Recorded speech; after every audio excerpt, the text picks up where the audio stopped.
अस्सलाम वालेकुम नाजरीन, ड्रामा शेयर तरके वफा के नेक्स्ट एपिसोड में आप देखेंगे। एक तरफ तो सब्तैन और मरियम की काफी अच्छी अंडरस्टैंडिंग हो चुकी है, इतना तक कि मरियम की दादी के दिल में भी आ गया और उन्हें तो पूरा शक हो जाता है कि सब्तैन मरियम से मोहब्बत करता है। मगर वहाँ पर सब्तैन की बहन अनम, जो कि अपनी नंद को अच्छी तरह जानती है, यकीन नहीं करती उसका बिल्कुल भी, तो अपना ड्रेस ढूंढने खुद ही उसकी कबर्ड में पहुँच जाती है और आखिर ढूंढ ही लेती है अपना वो ड्रेस। अयाज भी देखते ही रह गया, सभी के सामने इस नौशीन को बेनकाब करती है। मैंने तो सिर्फ ये कहा था कि तुम ड्रेस लेकर आई हो, चोरी का इतराफ तो तुमने खुद किया। अब ये सब देखकर तो अयाज भी गुस्सा करेगा इस नौशीन पर कि अभी तुम्हें ये सब करने की क्या जरूरत थी। माँ बेटी को तो यही खबर थी कि इतने सारे जोड़े हैं, एक गायब हो भी जाएगा तो इसे कौन सा मालूम हो जाएगा।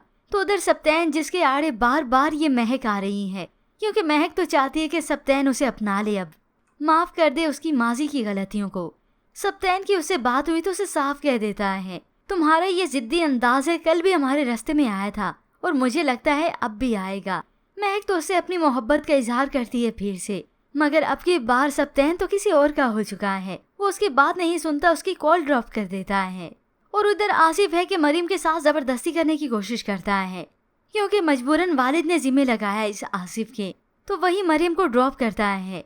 अब जब मरियम पूरे रास्ते से बात नहीं करती, इग्नोर करती है, गाड़ी से जैसे उतरने लगी तो उसका हाथ पकड़ लेता है। मरियम, तुम इतनी नफरत क्यों करती हो मुझसे कि मुझे देखकर बात भी नहीं करती। आसिफ की ये हरकत देखकर तो वो हकी बकी रह जाती है। आसिफ भाई मेरा हाथ छोड़ें, और घर जाते ही गुस्से से आग बगोला हो जाती है। सब कुछ अपनी छोटी बहन को जाकर बताती है। एक तो दिल चाह रहा है मेरा कि इस बंदे को मैं जान से मार दूं, क्योंकि इस आसिफ का इलाज तो सिर्फ एक ही सूरत में हो सकता है, अगर मरियम की शादी हो जाए सब्तैन से, तो फिर तो इस आसिफ का किस्सा ही खत्म। मगर इससे पहले सब्तैन की खास तौर पर सजीला बहन, जो कि उसके शादी के ख्वाब सजाकर बैठी है, इसकी ये खुशी देखकर तो बड़ी बहन ताना दे मारती है, तुम जितनी कोशिशें कर रही हो ना उस लड़की को यहाँ पर लाने की, वो आ गई तो तुम्हारी ये बहारें भी खिजा में मंडलाएंगी। अब सजीला ने ऐसे तो नहीं मरियम को चूज किया, उसने तो यही देखा कि मिडिल घराने की एक लड़की है, बहुत बड़े जागीरदार की बेटी भी नहीं, एक आम से मोहल्ले में रहती है।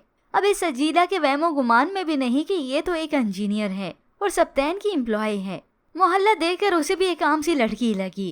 खैर जो भी, अनीला को भी साफ कह देती है, सब्तैन के लिए तो मैं ऐसी लड़की लाऊंगी जो हम दोनों के मुकाबले में आने के बारे में सोचेगी नहीं। अब सजीला ने ऐसे तो नहीं देखा उसका रास्ता, अपने लिए सबके लिए फायदा ही ढूंढा ताकि हमसे वो दब कर रहे। जबकि दूसरी जानिब वहाँ पर ऑफिस में मरियम और सब्तैन की अंडरस्टैंडिंग और भी डेवलप हो गई।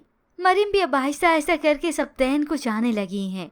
ये अलग बात है कि सब्तैन को जाहिर होने नहीं देती। अब जब घर गई मरियम तो उसकी छोटी बहन ने भी सुना दिया, आपके जो ये सब्तैन बॉस हैं, इनका और आपका कुछ हो जाए तो फिर इस आसिफ भाई से आपकी जान छूट सकती है, क्योंकि मरियम के पास भी यही रास्ता है। बस अब दादी के बेहतर होने की देर है, इस मामले को तो वही पार लगाएंगी, क्योंकि सब्तैन भी उन्हें भला लगा है और इधर से आ जाएंगी फिर सब्तैन की बहनें रिश्ता लेकर।